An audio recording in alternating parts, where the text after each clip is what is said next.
Hello students, कैसे हैं आप लोग। आज हम 12th क्लास का शेयर्स का एक टॉपिक कंप्लीट करने वाले हैं और इसके से रिलेटेड पहले मैं आपको सारे क्वेश्चंस फोरफीटेड वाले सिखाने वाली हूँ, क्योंकि फोर फीचर से रिलेटेड अभी एग्जाम में क्वेश्चन आ रहा है। तो हम 6 मार्क्स का जो क्वेश्चन है वो भी प्रिपेयर करेंगे।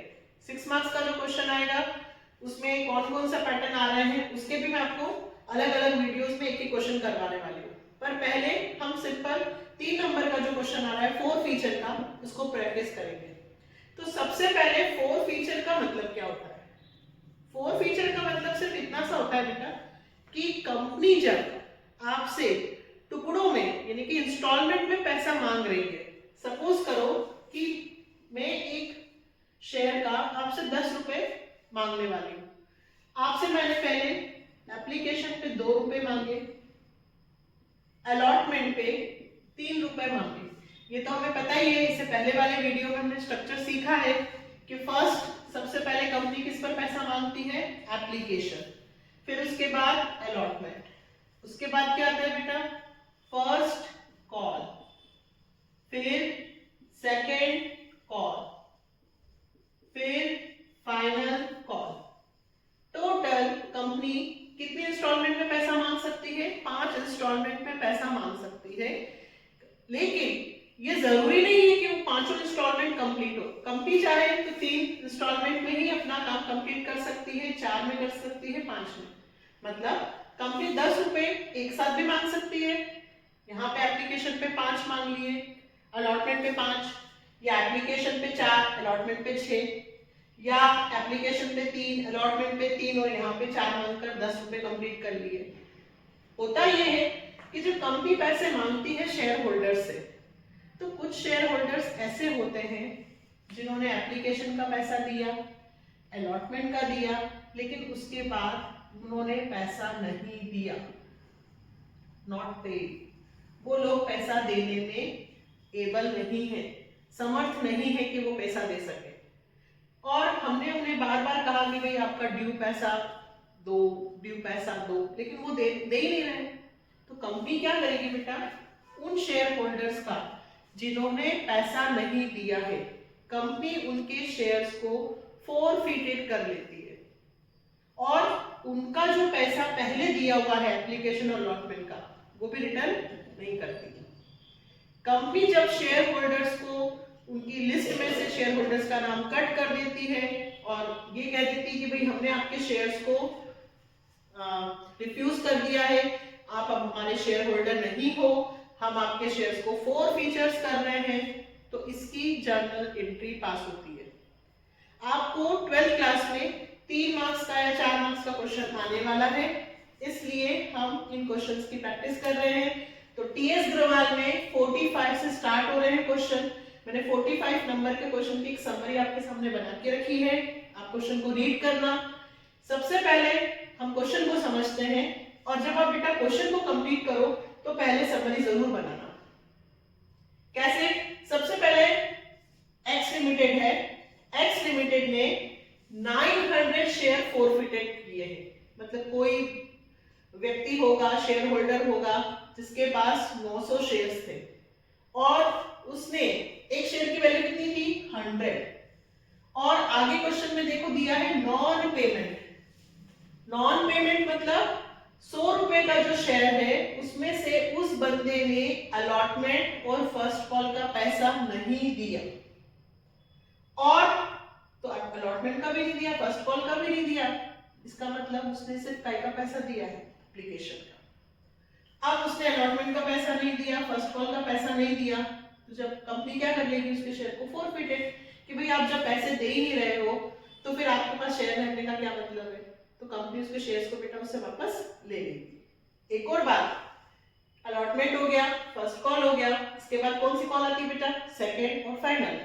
लेकिन second and final call not made.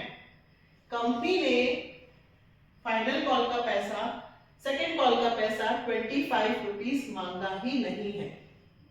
तो अब क्वेश्चन कैसे होगा, 100 रुपीज उसकी वैल्यू थी, उसमें से 25 रुपए कंपनी ने मांगे ही नहीं है, तो हम 100 में से 25 सबसे पहले माइनस करेंगे, क्योंकि हमारी जो कॉल्ड अप मनी होगी, कौन सी मनी बेटा, कॉल्ड अप मनी,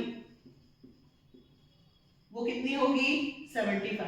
आपको क्या करना है सब क्वेश्चंस में, सबसे पहले फर्स्ट बात ये ध्यान रखनी है कि शेयर की वैल्यू कितनी है, और सेकंड क्वेश्चन आप अपने दिमाग से पूछिएगा कि भाई 100 रुपए की वैल्यू है तो क्या कंपनी ने पूरे 100 रुपए मांगे या उसने 75 मांगे, 80 मांगे। इस क्वेश्चन में 100 रुपए की जगह कंपनी ने उससे केवल 75 ही मांगे हैं, तो हमारा क्वेश्चन 100 से नहीं बल्कि कितने से होगा बेटा 75। फोरफिटेड की एक ही एंट्री होती है, देखो कैसे होगी। सबसे पहले तो आपका फॉर्मेट, आप ऊपर क्या लिखेंगे, in the books of x limited. आप किस किस में बना रहे हैं फोरफिटेड की एंट्री, एक्स लिमिटेड। डेट का कॉलम, अगर आपके पास डेट हो तो लिखेंगे। ये जर्नल का फॉर्मेट होगा, एलएफ, डेबिट अमाउंट और क्रेडिट। सबसे पहले फोरफिटेड की एंट्री क्या होती है, हम सबसे पहले फोरफिटेड की एंट्री सीखेंगे। सबसे पहले फोरफिटेड की एंट्री में लिखना है ऊपर equity share capital account debit to. सबसे पहले equity share capital account debit forfeited की एंट्री में, फिर टू करके जिस पर हमें पैसा नहीं मिला, नॉन पेमेंट, जिस बंदे ने जो पैसा नहीं दिया है उसका लिखना है। तो उसने किस किस का पैसा नहीं दिया मुझे, अलॉटमेंट का और फर्स्ट कॉल का। तो मैं यहां लिखूंगी, आप पूरा लिखिएगा बेटा, इक्विटी शेयर अलॉटमेंट पूरा लिखिएगा, to equity share first call और टू इक्विटी शेयर फोरफिटेड। इसमें अमाउंट क्या आएंगे, नरेशन, हमने कितने शेयर्स फोरफिटेड किए हैं 900, यहां लिखेंगे 900 shares are forfeited and 75 rupees, या इसे रहने दीजिए, इतने से ही काम चल जाएगा, छोड़ दीजिए। 900 शेयर्स हमने क्या करनी है फोरफिट। अब बात आती है कि इसमें अमाउंट कैसे फील करेंगे। तो देखो ध्यान से सुनना, सबसे पहले आप कितने शेयर फोरफिटेड कर रहे हो 900 और वैल्यू कितनी है 100, लेकिन 100 में से मैंने 25 तो मांगे ही नहीं, तो वैल्यू 900 इंटू कितना होगा बेटा 75। क्यों, क्योंकि 100 रुपीज तो मैंने उस शेयर होल्डर से मांगा ही नहीं है, मैंने फर्स्ट कॉल के बाद ही शेयर को फोरफिटेड कर दिया है, इसलिए कॉल्ड अप मनी सिर्फ यहीं तक कहलाएगी, एप्लीकेशन, अलॉटमेंट और फर्स्ट कॉल, इन तीनों को मिलाकर मैंने सिर्फ कितने रुपए मांगे बेटा 75। तो आप रूल याद रख लो कि सबसे पहले इक्विटी शेयर कैपिटल में कौन सा अमाउंट लिखेंगे, कॉल्ड अप मनी, कंपनी ने कितने रुपए मांगे, तो 900 के हिसाब से कंपनी ने 75 रुपए से पैसा उससे मांगा था शेयर होल्डर, जो भी उसका नाम हो, राम श्याम, तो कितना आएगा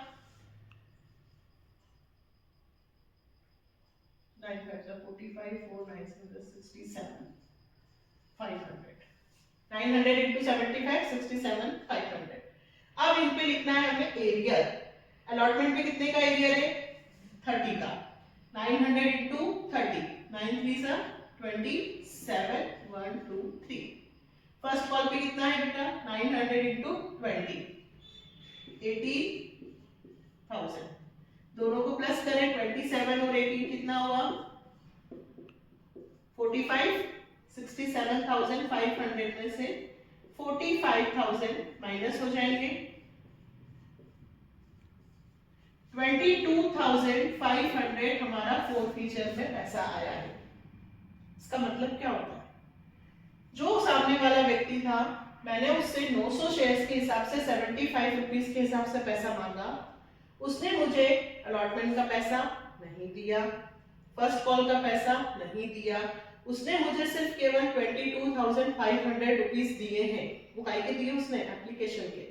और कंपनी ने फोरफिचर जब किया तो ये कंपनी का बेनिफिट है।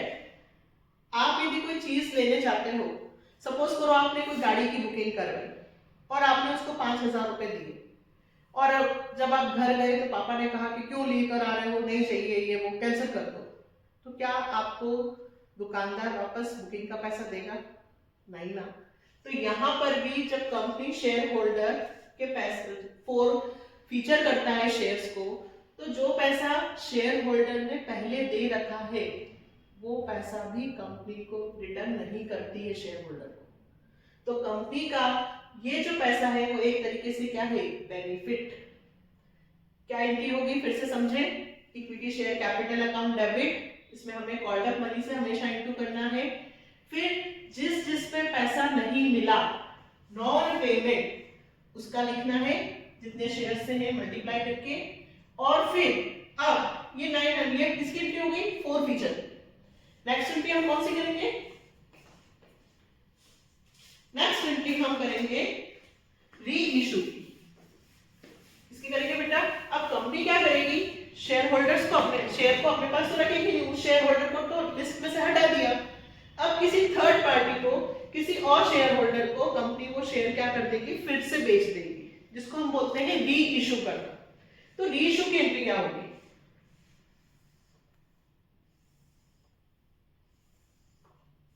Second entry. ये कौन सी एंट्री है बेटा, फर्स्ट। अब सेकंड एंट्री, तो देखो सेकंड एंट्री होती है री इशू। फर्स्ट एंट्री किसकी हुई, 4 फीचर। सेकंड किसकी होगी, री इशू। री इशू में क्या करना है हमें, जब हम री इशू करेंगे तो हमारे पास पैसा आएगा बैंक अकाउंट डेबिट। अब देखो मैंने यहाँ पे लिखा है री issued for 90 rupees, paid up 75। अभी कॉल्ड अप था कि कंपनी ने 75 रुपीज मांगे। अब कंपनी ने 75 रुपीज को ही पेड अप मानकर, मतलब हमने सेकेंड कॉल का पैसा मांगा ही नहीं, उससे पहले ही हमने जो 75 रुपए का शेयर था फर्स्ट कॉल के बाद, वही हमने किसी थर्ड पार्टी को 75 रुपए का शेयर कितने में बेच दिया, 90 में। तो कंपनी को क्या हुआ, यहाँ पे 75 का माल है और कितने में बेच रही है, 90 में, यानी कि उसको सीधे सीधे 15 रुपए का और प्रॉफिट हो गया। कितनी कंडीशंस होती हैं, एट पार, एट डिस्काउंट और एट प्रीमियम। अभी कंपनी किस पर बेच रही है, प्रीमियम पर। 75 की चीज को कितने में बेच रही है, 90 में। री इशू की एंट्री क्या होती है, bank account debit to equity share capital account. और इस क्वेश्चन में सबसे पहले ये देखें बैंक में कौन सी चीज आएगी। बैंक में आपने जितने में बेचा, आपने कितने में बेचा बेटा, 90 में। आप 900 को शेयर्स को 90 में बेच रहे हो, 900 शेयर्स को कितने में बेच रहे हो, 90 में। तो आपकी रियलाइजेबल वैल्यू आई है 81,000, जबकि उसकी शेयर कैपिटल एक्चुअल वैल्यू क्या थी, 900 को मैंने 90 में बेचा है, जबकि उसकी एक्चुअल वैल्यू 900 इंटू 75 यानी कि कितनी थी, 67,500। तो 81 में मैंने बेचा है, मतलब प्रीमियम, सिक्योरिटी प्रीमियम। कंपनी ने कितने प्रीमियम, तो इसमें से इसको हम क्या कर दें, माइनस कर दें। 81,000, 67,500, 0 0, 10 में से 5 किया, 10 में से 7 किया 3, और यहाँ पे आया 7, 7 में से 6 किया 1, 13,500। कंपनी को यहाँ पर भी बेनिफिट हुआ है 13,500 का। ये कंपनी ने क्या किया है, री इशू। क्या लिखेंगे हम, 900 shares are reissued at the rate of 90 rupees, paid up value 75, पूरा लिखिएगा। ये किसकी एंट्री हुई, फोरफिटेड। ये किसकी हुई, री इशू। थर्ड, कंपनी फोरफिटेड का जो पैसा होता है वो कैपिटल रिजर्व में ट्रांसफर करती है। ये एंट्री चाहे आपको बोलेगा नहीं कि आपको कैपिटल रिजर्व में ट्रांसफर करना है, आपको खुद करना है बेटा। जो भी फोरफिटेड का अमाउंट आएगा वो पैसा आप ऐसा पैसा कहां डालेंगे, कैपिटल रिजर्व। तो थर्ड एंट्री हमारी लास्ट बनेगी, इक्विटी शेयर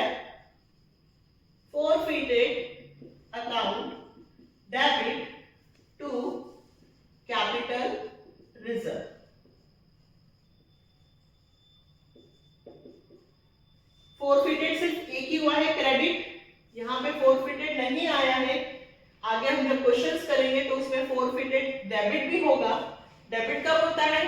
जब कंपनी लॉस पर बेचती है तो डेबिट होता है, तो उस फोरफिटेड में से उस फोरफिटेड को हम माइनस कर देते हैं। नेक्स्ट क्वेश्चन में आएगा तब हम देखेंगे। फिलहाल ये जो फोरफिटेड का पैसा है कितना 22,500, ये हम कहां ट्रांसफर कर देंगे? Capital reserve.